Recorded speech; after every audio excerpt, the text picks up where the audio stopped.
Right, morning boys and girls.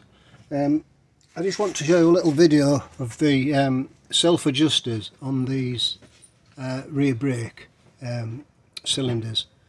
I've put my new seals in and what I wanted to show you was the adjuster. This one wasn't working, it was all bent up. Somebody had obviously not fitted it correctly. This arm here was bent round and this was way up here. This was all not revolving, so I dismantled the whole thing. That little thing's got a little pin behind it, and it fits in a slot on this fork here. And this in turn turns this wheel. When you pull the handbrake on, it revolves this little wheel revolves round, one click at a time. As you pull the handbrake, it'll come up to a certain level and then lock in there, so that when the brake pads wear down with use, each time you pull the handbrake on, it'll move up to the next notch and carry on until your pads have worn down. So I've completely stripped all this rear wheel down.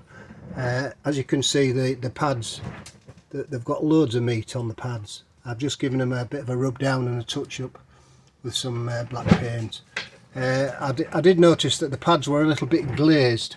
You can still see some remnants there, so what I did, I got my file out and flatted all the way across the top, made sure that it was nice and abrasive on that surface there. So the pads are quite good, and as I say, this was the problem. This cylinder here was seized right at the back. It wasn't operating at all, and I think what somebody's done over a period is thought it was something to do with this adjuster.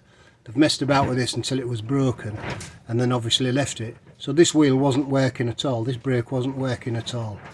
The piston was seized right at the very back here and it didn't move. So that's where we are at the moment. As you can see, it's quite an intricate little thing.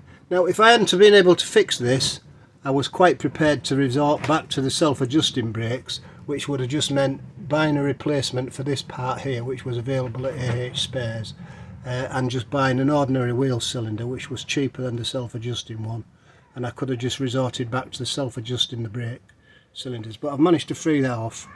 I'll fit the drum and then I'll bleed up this wheel cylinder. I'm not going to do any adjustment on here, and I'm just going to retract these as far as they'll go in, and then I'll do the other side, make sure everything's adjusted correctly. I found one little piece where it had been welded, by the way. I suppose I could grind that down, but I thought no, I'll just leave it as it is. But you can see underneath, the car's in quite good condition all around. The chassis is all good. I haven't seen anything untoward in there. So that's where we are at the moment. Quite pleased that I've managed to do that and free that wheel off altogether. So hopefully when we get back to doing the brakes, things will be a little bit easier. So thanks for watching. Thanks for all the advice I've received. Thanks to my new subscribers.